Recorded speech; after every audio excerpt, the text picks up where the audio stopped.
Ayan didn't remember falling asleep, but he woke up on the cold floor of his apartment with sunlight cutting across the room like sharp blades. For a few seconds, everything felt normal. Too normal.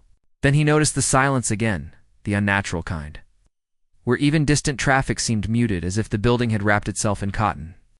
His phone lay beside him, screen cracked, showing a single missed call marked HOA security. There was no timestamp. Just the word now flashing faintly before the screen went black. When he stepped into the hallway, he realized the floor numbers were wrong. Apartment 301 was followed by 303 and 308. The building layout had shifted overnight. Doors looked familiar, but felt misplaced, like memories rearranged by someone else. The security camera at the end of the hall slowly rotated toward him, stopping with a soft mechanical click.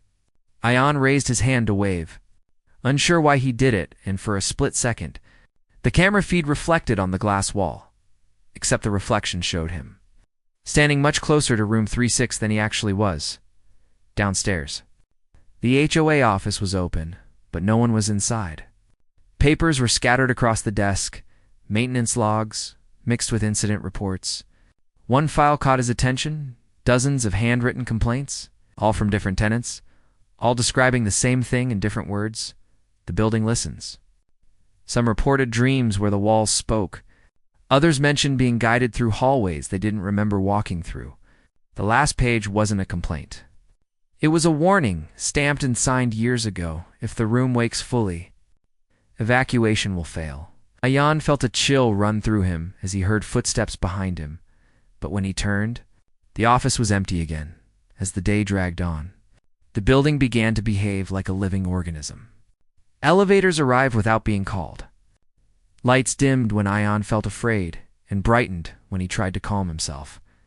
In one hallway mirror, he saw himself walking several seconds ahead of his own movements, like time itself was lagging. He started to understand something terrifying.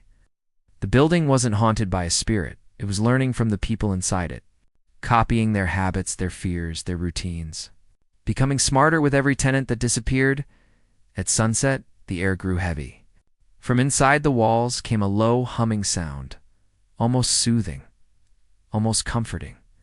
Doors across the building slowly creaked open in perfect sequence, one after another like an invitation. At the very end of the corridor, room 36 stood wide open for the first time. There was no darkness inside, only soft light, warm and welcoming, like a safe place after a long nightmare. Ayan took a step forward before realizing his feet were moving on their own. Just before he crossed the threshold, a voice whispered his name, not from the room, but from behind him. It sounded like him.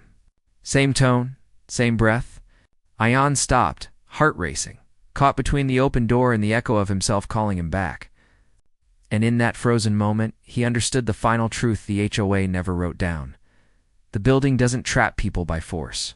It convinces them to walk in willingly, and room 36 was done waiting.